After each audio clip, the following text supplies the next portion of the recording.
এই জন্যই একজন মরে গেছে আরো 100 জন এসছে, পুলিশ বলেছে একজন মরে আর গুলি তো যায় না। ফ্যাসিবাদী শক্তি হাজারো বুলেট আপনাকে পরাজিত করতে পারে নাই।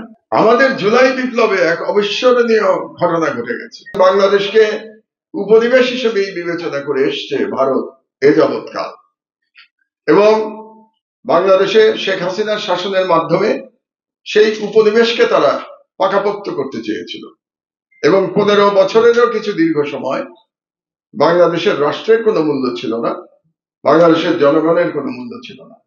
কাজেই আমাদেরকে ফেলানির মতো হত্যা করে গেছে। তবে ফেলানি মারা গেছে, কিন্তু ফেলানি একটা প্রতিবাদ স্বরূপ আমাদের সামনে আবির্ভূত হয়েছে, মরে গিয়েও। কারণ ফেলানির যে ছবি, এটা একটা আইকনিক ছবি আমরা বলি, কিন্তু সবচেয়ে বড় কথা এটা বাংলাদেশের মানচিত্রের ছবি। আমি ফেলানির এই ছবির মধ্যে বাংলাদেশের মানচিত্র দেখতে পাই। এবারের যে বিপ্লব, যে জুলাই বিপ্লব হয়ে গেল, এই বিপ্লবের সাথে বাংলাদেশে আপনারা অনেকের অভ্যুত্থান বলছেন, আমি শুনছিলাম আপনাদের বক্তব্যে। আমি এটাকে বিপ্লব হিসেবেই দেখতে চাই, এবং এখনো দেখতে চাই ওই বিপ্লব হিসেবে। বিপ্লব হয়তো এখনো সম্পূর্ণভাবে সফল হয় নাই, কারণ বিপ্লবের সফল হতে কতগুলো এলিমেন্ট দরকার, সবগুলো এলিমেন্ট এখনো আমাদের পরিপূর্ণ হয় নাই। যে বাংলাদেশের জনগণ কেন জুলাই বিপ্লবে জীবন দিতে হাজারে হাজারে রাস্তায় নেমে আসলো, এটা নিয়ে আমার একটা পুরনো ব্যাখ্যা আছে। আপনারা যারা আমার লেখালেখির সাথে আপনারা যারা পরিচিত, আমার বক্তব্যের সাথে যারা আপনারা পরিচিত, যারা আগে শুনেছেন, এই ব্যাখ্যাটা আমি দেওয়ার চেষ্টা করেছি বহুবার। মানুষ কখন জীবন দেয়, এটা একটা খুব গুরুত্বপূর্ণ প্রশ্ন। কারণ মানুষের কাছে তার জীবনটি খুবই গুরুত্বপূর্ণ, সবচেয়ে দামি তার নিজের জীবন।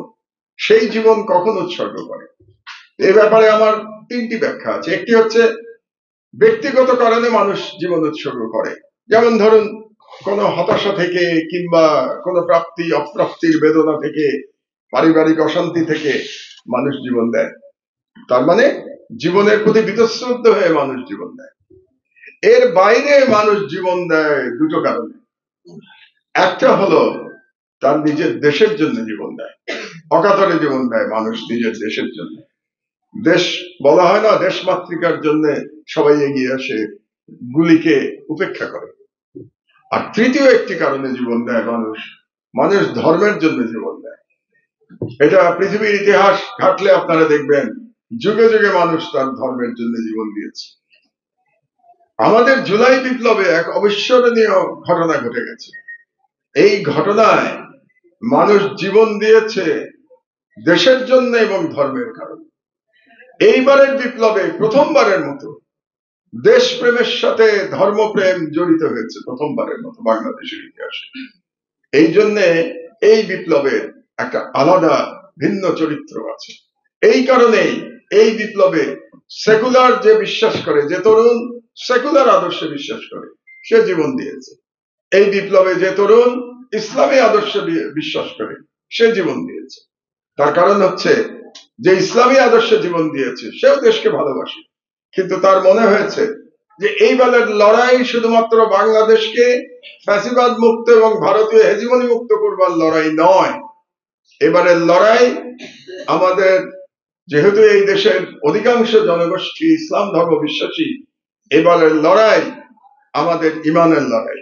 এইবারের লড়াই আমাদের দেশের ইসলামী চিন্তা চেতনাকে রক্ষা করবার লড়াই। এই ইসলামী চিন্তা চেতনাকে রক্ষা করবার জন্য কিন্তু লড়াইয়ের আগেও হয়েছে হেফাজতের মুভমেন্ট, আপনারা ভুলে যাবেন না এটা। যে লড়াইতে শাপলা চত্বরে অকাতরে জীবন দিয়েছিল, কিন্তু সেই লড়াইতে সেকুলার যে সেগমেন্ট সমাজের, তারা অংশগ্রহণ করে নাই। সেই লড়াইতে যে শহুরে মধ্যবিত্ত শ্রেণী, তারা অংশগ্রহণ করে নাই। তারা অংশগ্রহণ না করার কারণে ওই লড়াই ব্যর্থ হয়েছে।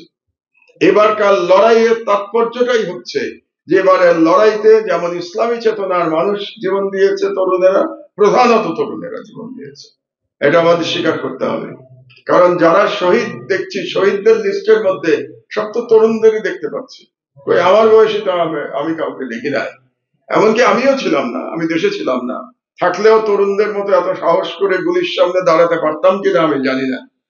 কিন্তু আমি দেখি নাই লিস্টে, এখনো সব তরুণদেরই নাম। ওই যে আমাদের পত্রিকায়, আমার দেশ পত্রিকায় প্রতিদিন আমরা একজন শহীদের কাহিনী ছাপছি। আপনারা হয়তো 17-18 দিন, আজকে 17 দিন পত্রিকার পুনঃপ্রকাশের, প্রতিদিন পত্রিকার শেষের পাতায় একজন শহীদের কাহিনী ছাপা হচ্ছে।